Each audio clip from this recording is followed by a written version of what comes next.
Bonjour tout le monde.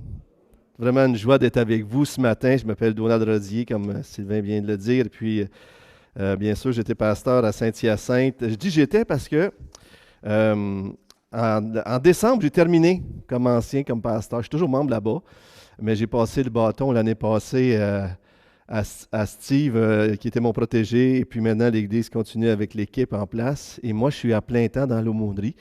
Et dans le sens que je travaille une journée pour le Fellowship, notre association canadienne, pour tous ceux qui aimeraient devenir aumôniers au Québec. Donc, ça passe avec moi, là, puis on regarde tout ça pour la démarche. Et aussi, Sembeg m'ont embauché, notre séminaire évangélique, pour développer un programme de formation pour les aumôniers. Sylvain a fait des cours aussi pour connaître ça, goûter à ça. Et il y en a un autre qui s'en vient encore prochainement. Et puis, je travaille pour les deux associations et aussi pour le centre d'entraîne Mascoutin à Saint-Hyacinthe. Peut-être dans certains d'entre vous en ont entendu parler. On a une banque alimentaire, un magasin. Et je suis aumônier communautaire là. Donc, on offre des services d'aumônier communautaire à la ville, ce qui est vraiment spécial parce que je ne suis pas sûr que ça se fait beaucoup au Québec et on est en train de développer ça. Et plusieurs d'ici font même partie, plusieurs, en tout cas, j'en connais au moins trois. Jean-Pierre et Thérèse et Sylvain, on travaille ensemble pour offrir des services. Vous savez que votre pasteur déjà fait des funérailles à Saint-Hyacinthe et c'est une grande joie pour moi de les compter dans notre belle équipe. Et Saint-Liboire est spécial pour moi. Est-ce qu'il y en a qui savent pourquoi? Pourquoi? Moi, je suis né à Saint-Liboire. Je suis né à l'église à Saint-Hyacinthe, mais j'étais un petit gars de Saint-Liboire. Puis, alors Saint-Liboire, pour moi, c'était une fois, Sylvain m'avait demandé de venir donner mon témoignage ici. Alors, j'étais venu donner mon témoignage, mais pour moi, c'était le retour du Fils prodigue. Alors, vraiment heureux d'être avec vous. Et on ne se connaît peut-être pas, mais j'ai même participé. Mon nom doit être à quelque part là, sur la plaque. Je me demande si je n'ai pas tiré des joints ou je ne sais pas trop ce que j'avais fait. Mais des joints, c'est mieux, là, on se comprend. Et pardon, là, mais c'est juste pour être sûr, des fois, on dit des choses, puis ça peut sortir de drôle, là. Alors, mais je vais vous parler de l'aumônerie, mais vous allez voir, même si vous n'êtes pas nécessairement, vous, intéressé à l'aumônerie, mais c'est bon de connaître c'est quoi ce ministère-là, un. Et deux, c'est surprenant comment ça peut être accessible aussi aux gens qui veulent servir de cette façon-là. Et pour bien commencer, le Sembec a eu la bonne idée de faire une vidéo spéciale. Alors, je vais demander tout de suite à l'équipe qui m'aide beaucoup ce matin de présenter la vidéo et je vous reviens tout de suite après. Merci beaucoup. Je ne veux pas communiquer l'image que l'aumônerie, c'est comme un métier où il faut que tu travailles fort, là, tu sais, puis... attends, c'est pas ça, là. C'est juste que tu es ému de compassion, puis moi, je suis chanceux, je suis payé pour faire ça, là. Tu sais, je suis payé pour laisser cet état d'âme-là agir. Il m'ouvre la porte pour que je puisse aimer mon prochain. La clé de l'aumônerie, c'est vraiment la compassion que la personne a. On est quelqu'un de compassion, on est quelqu'un qui veut prendre soin de l'autre, mais l'aumônerie, c'est une bonne façon de véhiculer ça. Souvent, quand les gens pensent aux personnes sur la rue, ils s'imaginent des gens qui n'ont pas grand-chose à donner ou à partager. Notre expérience à Dwayne et moi, c'est vraiment l'inverse. C'est qu'il y a toute une richesse d'expériences, de vécu, de connaissances, d'émotions, de survie. Il y a toute une richesse, puis c'est vraiment un privilège extraordinaire de pouvoir partager ça avec ces personnes-là. Un aumônier, c'est la présence de Christ au milieu des sans-Christ. Un aumônier, c'est une personne qui va être à l'écoute des gens, qui va en prendre soin, peu importe ce qu'ils croient, peu importe leur orientation, leur religion, leur niveau social. Un aumônier va aimer les gens là où ils sont, il va les prendre tels quels et il va les aimer comme Jésus l'a lui-même aimé. La première fois que j'ai entendu parler de l'aumônerie, là, ça m'a excité. Parce que je trouvais que c'était un moyen très contemporain, actuel, pour faire du bien autour de nous, mais aussi de pouvoir pénétrer des communautés qu'on ne serait pas capable de faire autrement. Notre sixième valeur commune, c'est celle d'innover pour mieux connecter. Mais l'aumônerie, c'est ça. C'est le moyen de bien connecter avec notre culture, notre contexte actuel. Un aumônier, si on voudrait le résumer, c'est un ouvrier spirituel qui œuvre dans un milieu séculier. C'est aussi simple que ça. Si un pasteur et un docteur, un enseignant œuvrent dans un milieu d'une église, dans une communauté de foi, et son autorité, c'est la communauté de foi, un aumônier est recommandé par sa communauté de foi, mais œuvre dans un milieu séculier et doit travailler en équipe et avec respecter les autorités du milieu séculier auprès duquel il travaille. Je pense vraiment que l'aumônerie est en train de se développer parce que ça correspond à un besoin de notre société qui se sécularise de plus en plus. Une société qui se sécularise, qui peut-être il va y avoir moins de gens qui vont en savoir, qui vont connaître les religions, qui vont venir à l'Église.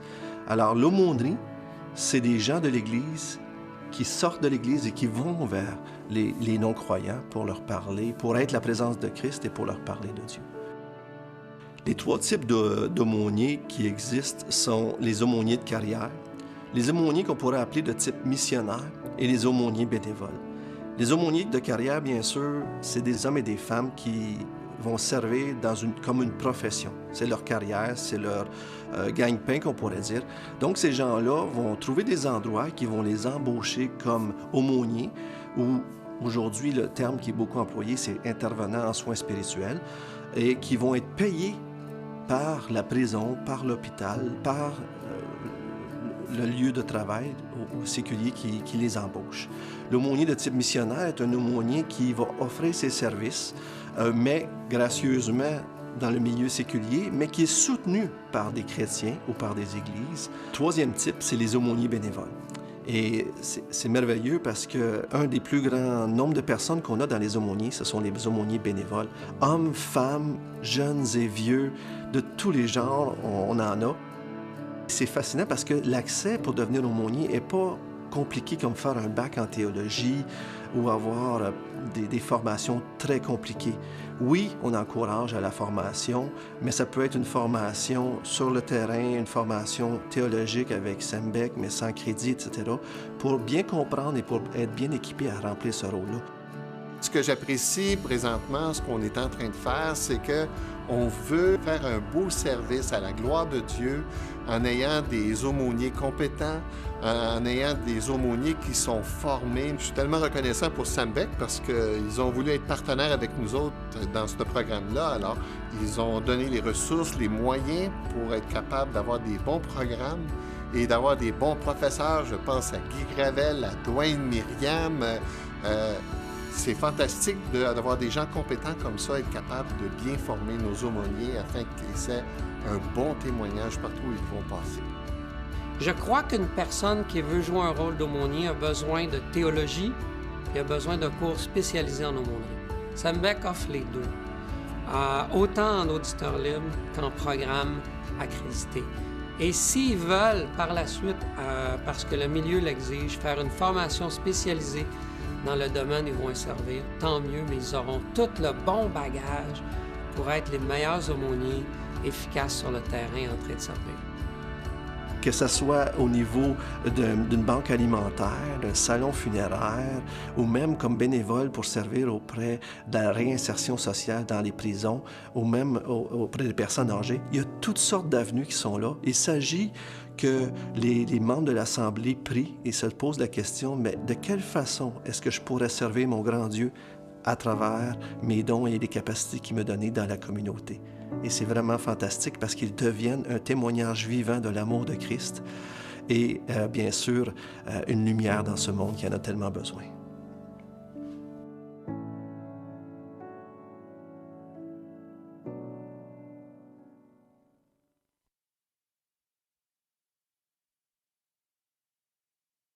Je vous mets le mot, mais souvent en vidéo comme ça, ça l'aide énormément pour expliquer bien des choses d'une façon, puis Sembec, ils font vraiment bien ça. Avez-vous vu un thème au début du vidéo? À quoi est rattaché souvent l'aumônerie? À un ministère y a-t-il un thème qui vous... Exactement. Il y en a qui ont bien écouté, hein? C'est bon ça. Et le mot compassion définit très bien ce que ça représente d'être aumônier. C'est pour ça que tantôt, on va regarder l'histoire du bon samaritain dans Luc 10. Mais juste avant, donc, je vous ai montré une petite vidéo. Je vais vous donner quelques informations sur l'aumônerie. Et après ça, on va aller vers le bon samaritain. On va vous montrer des images à l'écran. Ça va aller vite au début, plusieurs diapos. Puis vous allez voir que dans la région de Granby, avec qui Sylvain travaille, Carmen, il y a énormément d'aumôniers. Et peut-être vous en connaissez plusieurs. On peut montrer celle avec les photos de tous. Et j'aimerais ça que vous puissiez regarder là-dedans. Et en attendant, peut-être juste vous dire que l'aumônerie, les voilà. Alors, vous connaissez des gens là-dedans? J'imagine que oui, hein? Alors, vous avez un Jean-Pierre puis une Thérèse là, en tout cas, puis un Sylvain, en tout cas, il y a plusieurs personnes que vous connaissez. Et juste ça, c'est juste dans la région de Granby. Des gens qui font partie des églises de Cowansville, Granby, tout ça. Puis, vous savez c'est qui la personne en noir, là? L'ombre noire? C'est vous? Savez-vous c'est qui? C'est peut-être vous. Ah, vous ne le saviez pas, hein? Mais c'est peut-être vous. Alors, posez-vous la question, est-ce que c'est vous que Dieu appelle? On peut continuer. On va vous donner quelques informations. Donc, c'est quoi notre mission? La mission je m'excuse, je vais vous tourner un petit peu le dos parce que je n'ai pas marqué dans mes notes. Donc, démontrer l'amour de Christ, l'aumônerie du fellowship vise à permettre aux aumôniers de démontrer l'amour de Christ où les gens vivent et travaillent.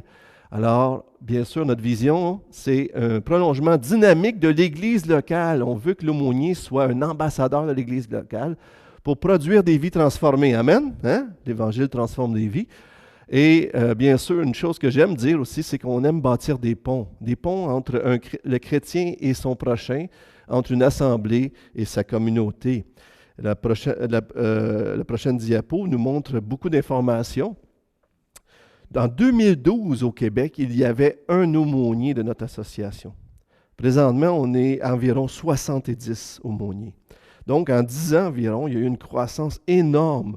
Et au niveau de la culture, je pense que, comme on disait dans la vidéo, il y a quelque chose qui clique vraiment avec la culture d'aujourd'hui, parce que l'aumônier offre un service de compassion spirituelle dans les milieux où ce que l'Église n'a souvent pas accès. Richard Fleming, qui est du fellowship, a déjà dit, c'est utiliser notre expertise personnelle pour en faire un ministère spirituel. Lorenzo de la Foresta, qui est aumônier avec les Alouettes de Montréal, alors il a déjà dit ceci, c'est d'aider d'une façon pratique qui amène des résultats spirituels. Donc, c'est un ministère spirituel, mais ça va plus loin que ça. On aide les gens. Des fois, ça peut être donner un verre d'eau, ça peut être toutes sortes de choses comme ça, très pratiques, mais pour le bien spirituel de la personne. Donc, il y a comme cet aspect-là. Et regardez ça, comment c'est intéressant de voir la diversité. On a 9 couples, Jean-Pierre et Thérèse, on les a nommés tantôt.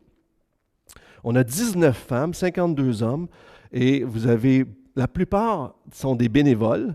On a 12 missionnaires, on a un de carrière, il y en existe plus que ça, bien sûr, de carrière, mais dans notre association. Donc, la plupart de nos bénévoles, de nos aumôniers sont des bénévoles. On peut continuer. Donc, il y a des opportunités pour les hommes, pour les femmes, pour les couples. On a 2 dames qui ont des limitations physiques, qui sont aumônières. Et ça, je trouve ça fantastique parce que même, il y en a une, peut-être que certains d'entre vous la connaissez, Hélène Plante. Elle allait à l'aéroport en chaise roulante et elle parlait aux gens et elle les encourageait. Puis elle utilisait même cette réalité qu'elle vivait pour aider d'autres personnes. Donc, toutes sortes d'opportunités. Je vous ai parlé de la croissance, des types d'aumôniers, on en a parlé dans la vidéo aussi. On rêve d'avoir 200 aumôniers en 2030. C'est vraiment un rêve irréalisable probablement d'un point de vue humain, mais Dieu bénit. Et seulement depuis que je suis là, on a au-dessus de 25 aumôniers personnes qui sont devenues aumôniers.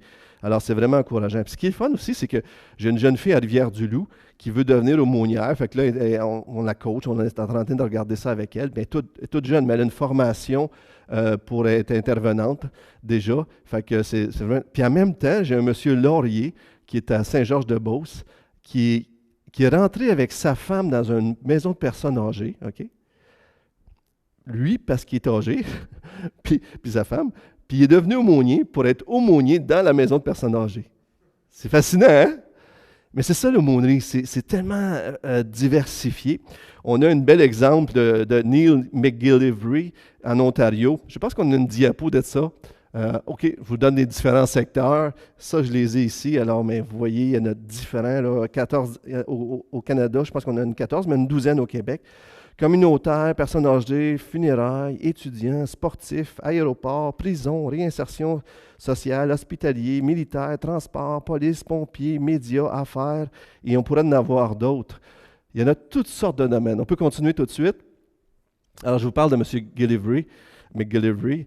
Ce monsieur-là, il faisait du karaté. Il était ceinture noire, quelque chose comme ça. Fait qu'il s'est dit, je vais offrir des services de karaté aux gens, gratuitement. Fait qu'il s'est mis à offrir des services de karaté.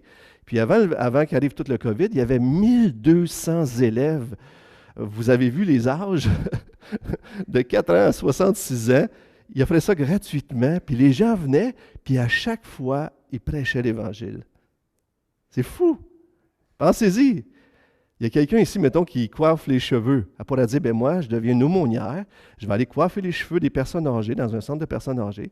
Puis vous savez, quand les gens se font coiffer les cheveux, qu'est-ce qu'ils font? Ils parlent. Fait que ça devient une sorte d'aumônière qui fait du bien aux gens, mais en même temps qui est là spirituellement pour la personne. Ce que je veux juste dire, c'est qu'on a 14 secteurs, mais il pourrait en avoir plus. Et puis, je vous montre rapidement des aumôniers missionnaires que nous avons. Vous connaissez les Dan Brook déjà, et d'autres, Michel Habib, David Ritz qui est dans le milieu étudiant, Daniel Gagné à Granby aussi, les Dwayne et Myriam Mansveld que je suis sûr que vous connaissez, et Claude et Huguette Mathieu que j'ai bien sûr remplacé pour continuer ce beau projet. Finalement, la diapo suivante nous parle de ce beau projet avec Sembec. Donc, on a des formations qu'on donne avec Sembec. On a déjà un micro-programme. On a un programme pour faire un bac en théologie au niveau des compétences avec Northwest, qui serait reconnu. Mais on a aussi ceux qui veulent juste faire des cours, soit avec unité ou sans unité. On a un micro-programme, à peu près 7 cours, et on a une attestation de 30 unités. Alors, on a de la formation à tous les niveaux. Et cette formation-là, ceux qui veulent juste prendre des cours d'aumônerie, qui ça les intéresse, sur 4 ans environ, ils peuvent faire le tour. Et ce que j'ai commencé au début, c'est des cliniques d'exploration sur les différents secteurs. On prend quelqu'un qui est dans son secteur, comme par exemple Dwayne et Myriam, dernièrement, ils ont fait la 10e clinique d'exploration sur le milieu de la rue. C'est quoi être aumônier dans la rue? On a fait un en prison, on a fait un... Fait que j'ai les en vidéo d'1h30, là. Peu importe si ça vous intéresse, c'est gratuit, là. Vous m'envoyez un courriel, puis je vous envoie ça, puis vous dites « Ah, c'est ça l'aumônier dans ce secteur-là, c'est ça l'aumônier dans ce secteur-là. » Richard Roll en a fait un pour les personnes âgées. J'ai Lorenzo de la Foresta, François Provencher qui en a fait un dans les funérailles, etc. Et on a même commencé une cohorte l'année passée avec des étudiants. Mais ce que peut-être je devrais dire, juste en terminant, c'est que pour être aumônier de carrière, souvent on nous demande un bac en théologie, une formation spécialisée. Missionnaire, ça prend au moins une base de formation comme un certificat ou une attestation. Mais souvent, les aumôniers bénévoles, on ne demande pas la même chose. On demande moins parce que c'est des bénévoles. Peu importe si vous êtes bénévole à quelque part dans le monde, ils ne vous demanderont pas la même chose que les autres ont nécessairement. Et souvent, on reconnaît l'expertise que vous avez développée au fil des années comme chrétien dans l'Église. Et si vous avez souvent un métier parallèle, un peu comme Carmen, par exemple, qui est déjà dans le milieu d'aider les gens, c'est encore plus simple parce que vous êtes déjà dans le milieu. Mais ce que je veux juste dire, c'est que l'aumônerie peut être accessible à plusieurs d'entre vous, par la grâce de Dieu, pour y être coaché. Et pour devenir aumônier, si vous voulez savoir comment, allez voir votre pasteur, qui est déjà aumônier, qui est déjà dans le domaine. Et bien sûr, on veut qu'il vous recommande, on veut que l'équipe pastorale vous recommande. Et ça va me faire plaisir de vous donner des informations un peu plus là-dessus. Le bon samaritain, on ne veut pas partir ce matin sans s'arrêter sur la parole de Dieu. Alors, je vous invite à tourner dans Luc 10. Luc 10, versets 25 à 37. Sur cette belle image du bon samaritain, vous avez bien sûr la personne, vous connaissez, c'est une histoire tellement connue, j'imagine que tout le monde la connaît ici très bien. C'est cet homme qui faisait un voyage, que Jésus raconte, il faisait un voyage, et puis qui est battu, laissé pour mort pratiquement. Et vous voyez à droite de l'image, le prêtre et le lévite qui ont passé à côté de la personne blessée, puis qui ont continué leur chemin, le prêtre et le lévite. Vous avez bien sûr la personne blessée. Vous avez le bon samaritain qui s'est arrivé. Mais si vous regardez dans le petit boisé, là, vous avez les brigands qui sont là. Fait que c'est une belle image, je trouve, qui résume bien l'histoire du bon Samaritain. Juste avant de lire l'histoire avec vous, je trouve que le bon Samaritain, c'est un modèle de compassion, d'amour du prochain. C'est Jésus lui-même qui explique c'est quoi aimer notre prochain à travers cette histoire du bon Samaritain. Et Tim Keller a été vraiment, ça a changé son ministère, cette histoire-là. Alors, je vais le citer durant le message, parce que c'est vraiment excellent ce qu'il apporte là-dessus. Une des choses qu'on peut voir, c'est que souvent, si on fait un zoom arrière, c'est que le livre de Luc, l'évangile de Luc, selon Luc, les 9 premiers chapitres parlent de Jésus. C'est qui Jésus? Chapitre 1 à 9. 9 à 18, 9 autres chapitres, si on peut le dire ainsi, ça nous parle, c'est quoi être un disciple? Qui est Jésus? C'est quoi être un disciple? Et là, on arrive dans le début de la section qui parle de c'est quoi être un disciple. Le chapitre 10 en lui-même est divisé, on pourrait dire, en 2 grandes sections. La première section, c'est un disciple, c'est d'abord un témoin. C'est quelqu'un qui parle, qui prêche l'Évangile. C'est central, c'est fondamental, c'est à la base. Et puis là, tout de suite après, à partir du verset 25, ça parle de l'amour du prochain. Je le résume ainsi. Un disciple, c'est un témoin et un témoignage.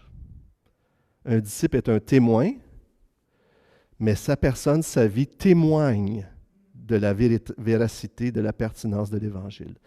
Et il y a un petit passage à la fin de Luc 10 qui est extraordinaire, Marthe et Marie, qui nous rappelle de faire attention, de toujours être à la bonne place au pied de Jésus. Je trouve qu'il y a tout un équilibre dans ce chapitre-là, c'est fantastique. Alors, donc, on est des témoins, mais on est aussi des témoignages. Et peu importe que l'aumônerie vous intéresse ou peut-être non, mais aujourd'hui, ce message-là nous rappelle de l'importance d'aimer notre prochain en tant que disciple. Tim Chester dit que l'évangélisation est centrale à tout ce que l'on fait, mais cela implique un contexte dans lequel on le fait. L'amour des autres est le contexte dans lequel nous voulons prêcher l'Évangile. C'est accomplir le grand mandat, aller faites de toutes les nations des disciples, à travers le grand commandement, aimer Dieu de tout son cœur, mais aimer notre prochain comme soi-même. Accomplir le grand mandat de faire des disciples en aimant notre prochain. Voyez-vous l'idée? Alors, j'aime beaucoup ce que Tim Chester dit là-dessus. C'est comme s'il dit, imagez comme moi, je viens de la campagne, fait que vous le savez maintenant, c'est comme si on dirait, l'Évangile, c'est la semence. Mais aimer notre prochain, c'est comme préparer le terrain. Mettre de l'engrais, passer de râteau, enlever les mauvaises herbes, les roches, pour que ça pousse. Sans l'Évangile, même si tu passeras le terrain puis tu mettras de l'engrais, il n'arrivera pas grand-chose, c'est pas vrai? Fait que l'Évangile est fondamental. Mais si tu prépares le terrain, lorsque la semence arrive, pas vrai que c'est comme ça, hein? Si vous êtes jardinier un peu, vous êtes de Saint-Liboire, fait qu'il y en a certains qui jardinent un petit peu, pas vrai? Hein? Ça se peut. Alors, donc, on a parlé du contexte général, mais si on refait un zoom plus en avant, il y a un docteur qui veut prendre Jésus à défaut dans ce texte-là. Et l'idée, c'est que Jésus, il accueillait tellement les gens, il était appelé l'ami des gens de mauvaise vie, puis des fois, les pharisiens, ils se disaient, mais c'est quel genre d'homme religieux que c'est ça, tu sais? Puis il ne doit pas être d'accord avec la loi. Fait que si on le pogne qui n'est pas d'accord avec la loi, on l'a. Mais Jésus ne diminuait jamais les standards de la loi. Au contraire, il les élevait. Il n'y avait pas aucun problème avec la loi. Il est l'accomplissement de la loi. Mais il les emmenait même à voir que la loi était bien plus grande que ce qu'eux pensaient. C'est pour ça qu'ils n'ont jamais pu le prendre. Ils voulaient prendre Jésus, mais c'est Jésus qui l'a pris. Puis Jésus l'a pris, mais c'est un piège d'amour. Quand Jésus nous prend, c'est pour nous faire du bien. Amen. Comment avoir la vie éternelle? Fait que là, Jésus répond par une question. Déjà, Jésus nous enseigne quelque chose. Quand des gens veulent nous parler, des fois, répondre par une question, c'est vraiment une bonne façon de creuser la discussion. L'homme résume la loi, parce que tu aurais pu dire les 600 règles de la loi, mais c'est même trop long, fait que tu aurais pu dire les 10 commandements, mais dans ce temps-là, il était rendu qu'il résumait ça. Même dans Matthieu 22, Jésus le résume ainsi, tu aimeras Dieu de tout ton cœur, de toute ta force, et tu vas aimer ton prochain comme toi-même. C'est ce qu'il fait. D'ailleurs, Galates 5,14, je pense que vous l'avez à l'écran, oui, répond à cette idée-là. Tu aimeras ton prochain comme toi-même, ça l'accomplit toute la loi dans cette seule parole. Et il y a d'autres passages dans les Écritures qui font la même chose. Mais aimer son prochain, aimer Dieu, Ça pourrait faire un message. Aimer son prochain comme soi-même, encore un autre message aujourd'hui nous donne une image. Mais aimer son prochain comme soi-même, ça veut dire que tous les petits soucis qu'on fait, brosser les dents, se préparer le soir, on devrait être à mesure, avoir le cœur de faire ça pour les autres. Et c'est énorme. Fait que là, le docteur, quand il voit tout ça, puis il dit, fait que là, Jésus, il dit, ben fais cela, fais ces 2 commandements-là, tu aimes ton Dieu de tout ton cœur, puis ton prochain comme toi-même, puis fais cela et tu vivras. Mais lui, voulant se justifier, le texte dit, on va le lire bientôt, lui, voulant se justifier, il réalise que ça ne marchera pas. Il se sent pris, il se sent coupable. Oui, mais c'est qui ça, mon prochain? Il essaie de trouver une limite. Il essaie de mettre un cadre pour qu'il soit capable d'accomplir ça, parce que sa vie est fondée sur l'idée que s'il accomplit bien la parole de Dieu, s'il fait les bonnes œuvres, il va être sauvé. Sa vie est basée comme ça. Fait que si sa vie est basée comme ça, s'il n'arrive pas à le faire, il y a un méchant problème. Donc, il faut qu'il arrive à le faire. Il essaie de mettre ça dans une boîte, mais Jésus ne le laisse pas s'en sortir. Et j'aime bien ce que Tim Keller dit. Il dit, il n'a pas compris encore que la loi est peut-être la voie de la vie. La loi est la voie de la vie, mais n'est pas la voie vers la vie. La loi est peut-être la voie de la vie, mais n'est pas la voie vers la vie. C'est la voie vers la vie, bien sûr, c'est la grâce, Jésus-Christ. Et lorsque je cherche à accomplir sincèrement la loi, inévitablement, je devrais être amené à dire, je ne suis pas capable de le faire, Seigneur, viens à mon aide, j'ai besoin de toi, sauve-moi. Je n'y arriverai pas par la loi. Et il a fait la même chose avec le jeune homme riche dans Luc 18, et il l'amène, il dit, c'est quoi la loi? Et j'ai dit, j'ai tout fait ça, mais il dit, vends-toi bien, puis donne toutes tes richesses aux pauvres.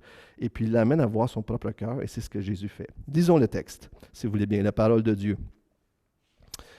Et voici qu'un docteur, Luc 10, verset 25, et voici qu'un docteur de la loi se leva et lui dit, pour le mettre à l'épreuve, « Maître, que dois-je faire pour hériter la vie éternelle? » Jésus lui dit, « Qu'est-il écrit dans la loi? Qui lis-tu? » Il répondit, « Tu aimeras le Seigneur ton Dieu de tout ton cœur, de toute ton âme et de toute ta force et de toute ta pensée, et ton prochain comme toi-même. » « Tu as bien répondu, lui dit Jésus, « Fais cela et tu vivras. » Mais lui voulut se justifier et dit à Jésus, « Et qui est mon prochain? » Jésus reprit la parole et dit, « Un homme descendait de Jérusalem à Jéricho. Il tomba au milieu des brigands qui le dépouillèrent, le rouèrent de coups et s'en allèrent en le laissant à demi-mort. Par hasard, un sacrificateur descendait par le même chemin. Il vit cet homme et passa outre. Un Lévite arriva de même à cet endroit. Il le vit et passa outre. Mais un Samaritain qui voyageait arriva près de lui, le vit et en eut compassion. Et il s'approcha et banda ses plaies, et en versant de l'huile et du vin. Puis il le plaça sur sa propre monture, le conduisit à une hôtellerie, et prit soin de lui. Le lendemain, il sortit 2 deniers, les donna à l'hôtelier, et dit, « Prends soin de lui, et ce que tu dépenseras en plus, je te le paierai moi-même à mon retour. Lequel de ces 3 te semble avoir été le prochain de celui qui était tombé au milieu des brigands? » Il répondit, « C'est celui qui a exercé la miséricorde envers lui. » Et Jésus lui dit, « Va, et toi fais de même. » Prions si vous voulez bien. Seigneur, merci pour ta parole. Seigneur, dans le temps qui nous reste aujourd'hui, on veut la regarder, parle à nos cœurs. Et merci Seigneur de nous enseigner si extraordinairement à travers ta parole. Tu es un Dieu tellement grand, tellement beau Seigneur, parce que toutes ces vérités, tu ne nous les demandes pas d'y faire sans que toi-même tu les aies déjà fait. Si on veut voir qu'est-ce que ça a de l'air, on a juste à regarder à toi et on a juste à l'expérimenter à travers toi. Alors conduis-nous, Seigneur, parle-nous au nom de Jésus-Christ, on te prie. Amen. Ce matin, on va voir 3 choses. L'amour du prochain implique d'aimer au-delà. L'amour du prochain implique d'aimer au-delà de mes réticences ou de mes propres barrières, si vous voulez. L'amour du prochain implique d'aimer au-delà de mes propres ressources. On va se comprendre, je vais vous expliquer ce que je veux dire par là. Au-delà de mes réticences, au-delà de mes ressources et au-delà du raisonnable. L'amour du prochain nous invite à aimer au-delà du raisonnable aussi. Alors, premièrement, au-delà de nos réticences, l'étendue du mandat. Le récit qu'on lit dans cette histoire est plausible, 27 km entre les 2 villes, et il y avait une partie de cette route-là qui s'appelait le chemin du sang, imaginez-vous. En voulant dire que c'était tellement dangereux, il y avait des grottes, il y avait des choses, il y avait des bandits là. C'était une réalité qui pouvait arriver. Donc, Jésus raconte une histoire très plausible. Mais ce qui est très intéressant, c'est que l'homme blessé, on ne peut pas l'identifier. Jésus raconte une histoire à des Juifs, et l'homme blessé, on ne peut pas Puis ce n'est pas important pour Jésus, parce que tout le monde devrait être l'objet de notre compassion. Il est dépouillé de vêtements, on ne peut pas voir de quelle religion, de quelle occupation qu'il a, de quelle race, peu importe, on ne le sait pas. Une autre chose qui est la plus frappante, qui souvent est dit dans la fin d'un sermon sur le bon samaritain, c'est que Jésus surprend tout le monde avec un samaritain. Aujourd'hui, on parle du bon samaritain. Dans le temps de Jésus, on n'aurait pas dit le bon samaritain. On aurait dit vraiment autre chose, OK? Je vous montre juste quelques versets qui nous montrent comment les Samaritains étaient vus. Dans Luc 9, les disciples veulent faire descendre le feu du ciel sur les Samaritains parce qu'ils n'ont pas voulu recevoir Jésus. Imaginez-vous, on va faire descendre le feu sur eux autres. Ça vous est peut-être déjà arrivé d'avoir le goût de faire ça, j'espère que non, mais des fois, c'est... Mais les autres, ils ont eu le goût, en tout cas. Dans Jean 8, 48, la version Sommer, les Juifs disent à Jésus, « Tu n'es qu'un Samaritain, tu as un démon en toi. » Imaginez-vous que dire à une personne qui était un Samaritain, c'est-à-dire qu'il était possédé d'un démon, c'était une insulte pour les Juifs. Alors lorsque Jésus fait intervenir un Samaritain, il fait exploser dans la tête des gens qui l'écoutent tout ce qui se passe. Quoi, un Samaritain qui vient aider? Tous les Juifs sont placés dans une position plus de s'identifier avec la personne blessée que de s'identifier avec la personne aidante. C'est très fort.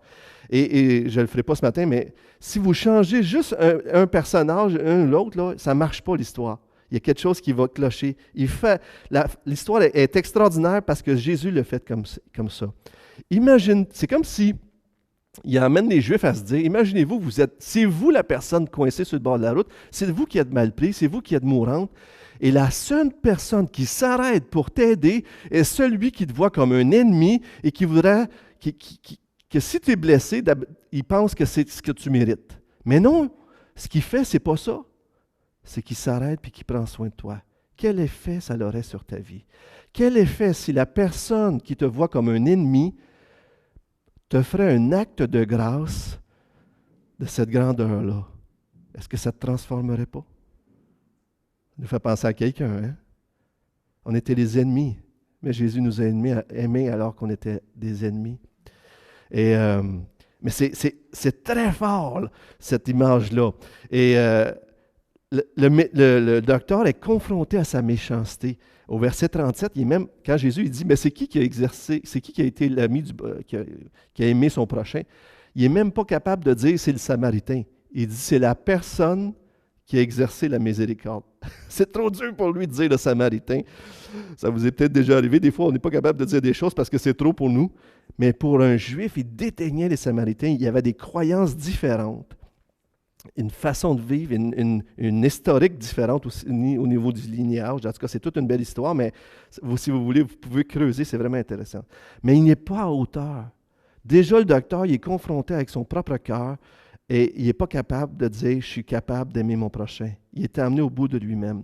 Et quand on regarde la fin du récit, Jésus ne dit pas « c'est qui son prochain », mais il dit « sois le prochain ».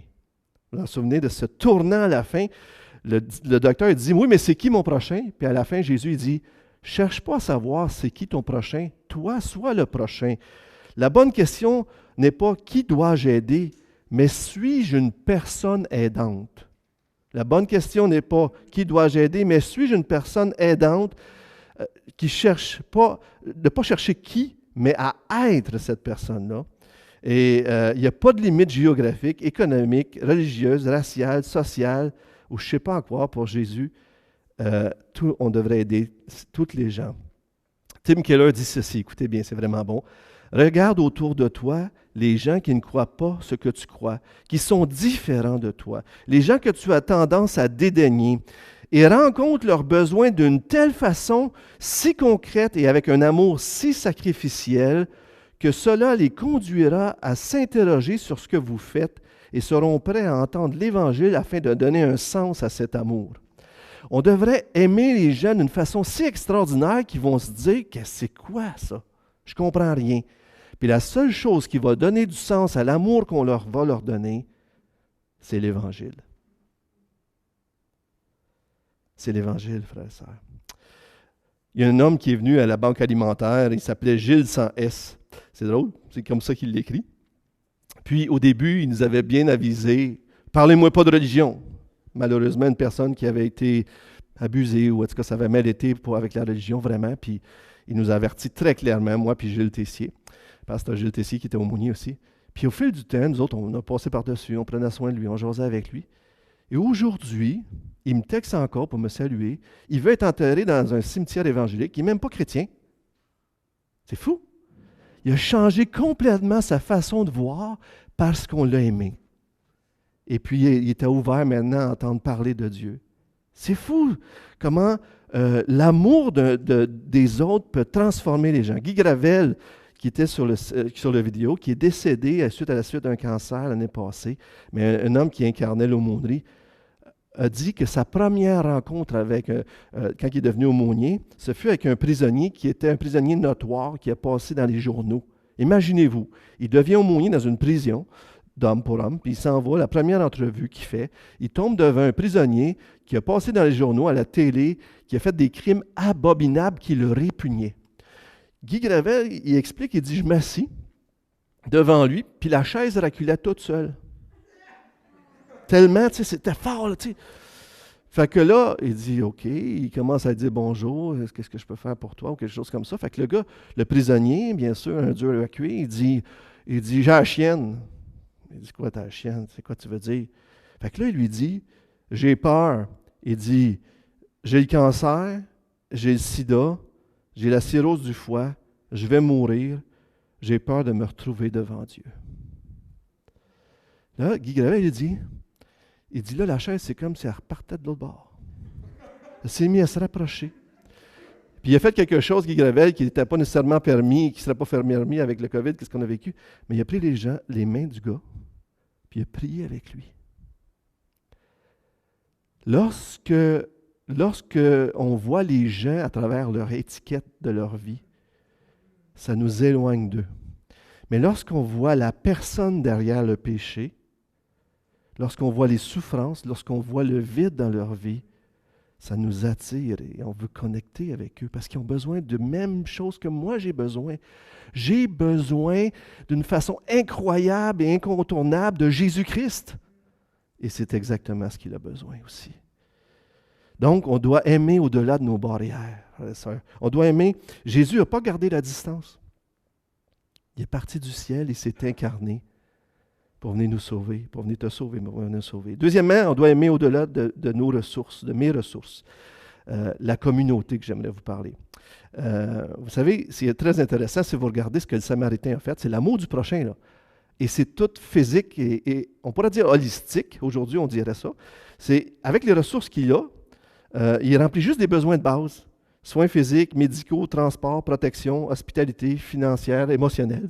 Quand tu regardes ça, tu te dis, c'est juste des besoins à la base, tu sais, puis même en fait, il risque sa vie parce que ça aurait pu être un piège, tu sais, il y a quelqu'un de blessé, là, il faut le blesser puis on va le pogner l'autre, tu sais. Il a risqué sa vie.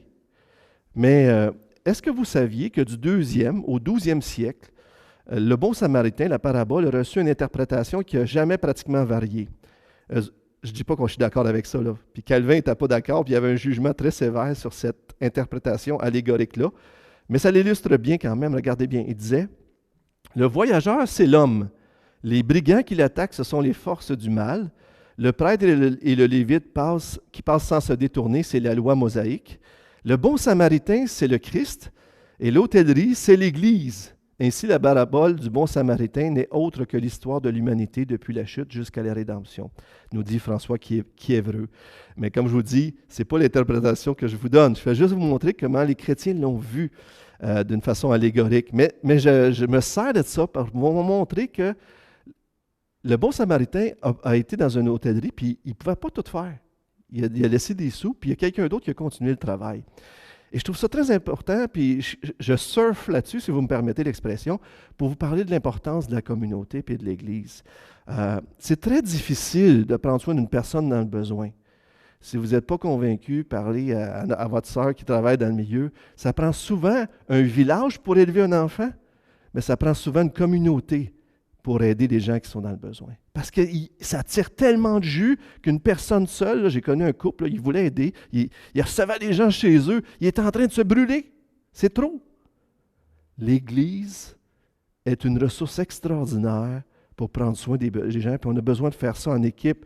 On peut s'épuiser, on peut se rendre malade, on peut maganer notre couple, et tout cela si on ne prend pas en équipe. L'autre chose, c'est que l'être humain est relationnel. On est créé pour être en communauté. Dwayne Mansfield raconte souvent cette histoire, il l'a racontée tellement bonne. Il dit, des fois, tu prends des gens dans le milieu de la rue, ils travaillent dans le travailleur de rue, des gens qui sont sans abri. Il va leur trouver un travail, un bon travail, ça va bien. Ils vont leur trouver un appartement qui sont bien mieux que dans la rue, pas vrai, hein? Et tout fonctionne bien. Puis après un certain temps, les gens reviennent dans la rue. C'est quoi qui se passe? Vous savez ce qui se passe?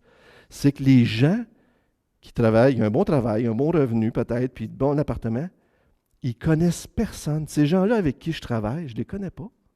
Ce n'est pas ma gang, ce n'est pas ma communauté. Ils aiment mieux retourner dans la misère pour être avec leur communauté que de rester avec tout ce qu'ils ont. C'est fou, hein? Parce qu'on est fait comme ça.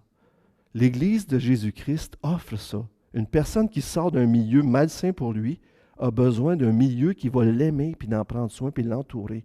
Et ça, c'est extraordinaire.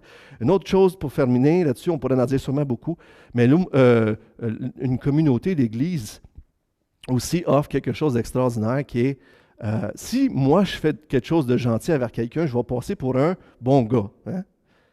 Mais si c'est un groupe de personnes de Saint-Liboire qui en prennent soin, bien là, c'est un paquet de bons gars et de bonnes femmes, ou donc, le christianisme, c'est extraordinaire, pas vrai? Et c'est ça qui donne la gloire à Dieu.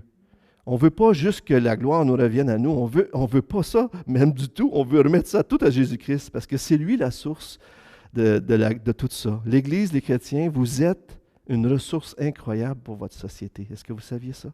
Vous êtes une bénédiction.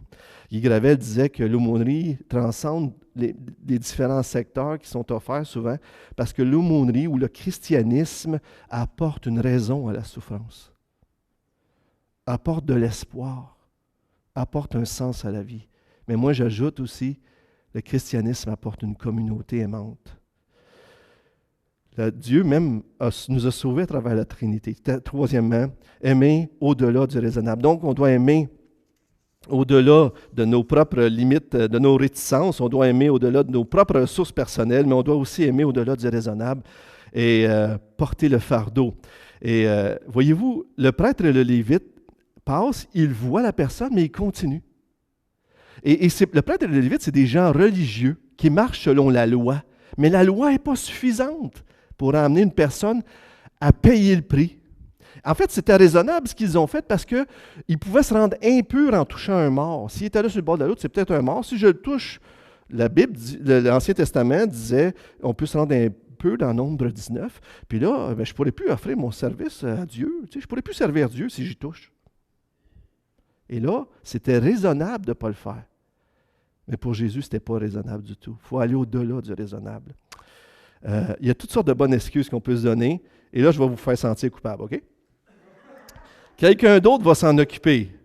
On ne sait pas, ça pourrait être dangereux de l'aider. Ah, si je l'aide, je vais être en retard.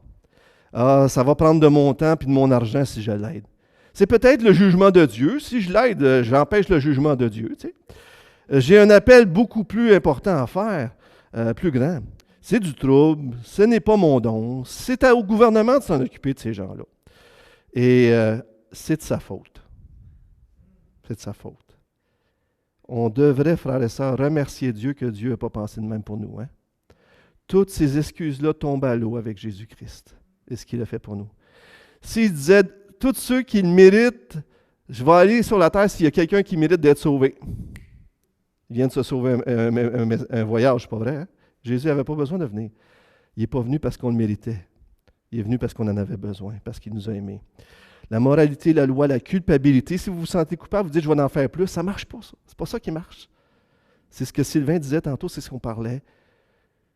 C'est la Sainte Seine.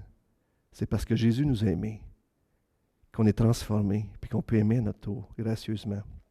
Donc, le Lévite et le prêtre le voient comme un obstacle, tandis que le Samaritain le voit et a compassion. Si vous remarquez, dans le texte, c'est marqué « le voit », puis ça s'arrête là, il continue. « Le voit », puis ça s'arrête là, il continue. Le Samaritain, il le voit, a compassion. C'est comme le deuxième regard. Tu sais, le péché, on dit, il ne faut pas avoir un deuxième regard, sinon on pêche.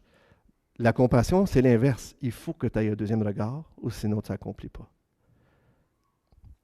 Tim Keller dit, soyons honnêtes, si on utilise toutes nos ressources pour soi-même dans un monde avec de si grands besoins, on est comme le prêtre et le lévite. Ouch! Ça fait mal, hein? Une femme un jour vient voir Jonathan Edwards, puis elle se sentait mal. Jonathan Edwards, qui est un pasteur, un théologien, 1740 à peu près, qui a fait un parti que Dieu a utilisé pour un grand réveil aux États-Unis. Puis elle réagissait à son enseignement sur cette réalité-là d'aider notre prochain. Fait que la dame a dit, si je fais ça, ça va être un fardeau pour moi. Fait que là, Jonathan Edwards, il dit, mais comment pourrions-nous porter le fardeau des autres si ça ne devient pas un fardeau pour nous de le faire? Portez les fardeaux les uns des autres et vous accomplirez la loi de Christ. Si c'est facile, ça devrait être d'une certaine façon facile parce que Dieu nous a aimés, fait qu'on va être facile. Mais si ça devient un fardeau, pensez à Jésus, puis le fardeau qu'il a porté pour vous sur la croix. Et vous allez voir, c'est ça, aimer notre prochain. En fait, John Stott va même jusqu'à dire que si le premier signe d'une Église vivante est vrai est l'amour, le deuxième signe est la souffrance. Hein? Le deuxième signe d'une Église vivante, c'est la souffrance. L'un est la conséquence naturelle de l'autre. Une volonté de souffrir prouve l'authenticité de l'amour. Est-ce pas vrai que vous souffrez pour votre conjoint, pour vos enfants, pour les gens que vous aimez? C'est comme ça, hein? Je ne parle pas de vouloir souffrir, de désirer souffrir. Je parle juste que la réalité d'aimer, c'est ça. C'est ce que Jésus a vécu aussi à la croix.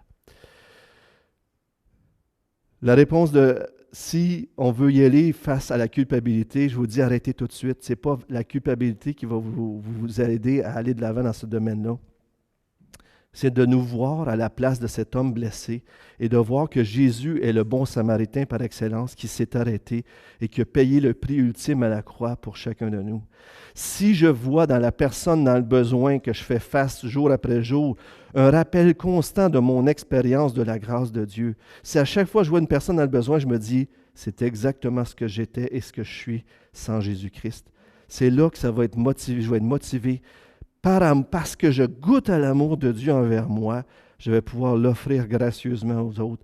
Et ce ne sera pas un amour qui va avoir des attentes. « Ah, faut que tu me dises merci, ou faut que tu sois gentil, ou faut que tu me traites bien, ou sinon je ne t'aide plus. » Non, je t'aide parce que j'ai été aidé. Fait que l'autre personne est complètement libre.